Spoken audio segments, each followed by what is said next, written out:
গ্রামের শেষ প্রান্তে ছিল এক পুরনো শ্মশান ঘাট। সবাই জানতো পূর্ণিমা রাতে সেখানে আলো জ্বলে, কিন্তু আগুন নয়, নীলচে ছায়া, মানে নীল ছায়া। সেই শ্মশান পাড়ে থাকতো এক তান্ত্রিকের নাম ছিল রুদ্রনাথ। লোকে বলতো সে নাকি জিন বধ করতে পারে। এক রাতে রুদ্রনাথ তান্ত্রিক সিদ্ধান্ত নিল সবচেয়ে শক্তিশালী জিন ডাকবে। জিনের নাম হলো সাকার। এটা আবার কোন গোত্রের জিন রে ভাই?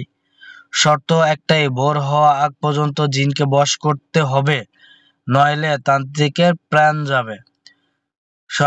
শ্মশানের মাঝখানে সে রক্ত দিয়ে বৃত্ত একে মন্ত্র পড়তে শুরু করলো।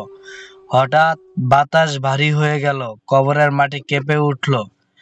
দূর থেকে ভেসে উঠল এক হাসির শব্দ, মানুষের নয় এবং পশুরও নয়। তার মানে রুদ্রনাথ তান্ত্রিক শ্মশানের এক মাঝখানে তার নিজের রক্ত দিয়ে একটা বৃত্ত আঁকলো এবং জিনকে আহ্বান করলো, মন্ত্র পড়তে থাকলো। এরপরে জিন চলে আসলো। ছায়া ধীরে ধীরে রূপ নিল, মানে এত বড় একটা ছায়া, সে ধীরে ধীরে একটা লম্বা রূপ নিল। তার চোখ জল জল, পায়ের জায়গায় ধোয়া, মানে তার পা নাই, শুধু ধোয়া আছে, কালো ধোয়া। আমাকে ডাকলে কেন? জিন বলল। রুদ্রনাথ তান্ত্রিক তাকে দেখে এতটা ভয় পেল, তার মুখ বন্ধ হয়ে গেল এবং ভুল মন্ত্র পড়তে শুরু করলো।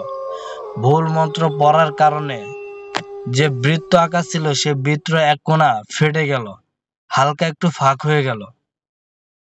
মানে বোঝা গেল যে জিন যখনই আসে মাটি মুটি কেঁপে উঠছিল, তখনই কিন্তু হালকা ফাঁকা হয়ে গেছিল, ভুল উচ্চারণ করছিল মন্ত্র। জিন হেসে উঠল। জিন এরপরে বলল, তান্ত্রিক এবার তোর পালা, কেন আমাকে ডেকেছিস আর কেন ভুল মন্ত্র পড়লি? এখন তো তোর দিন শেষ।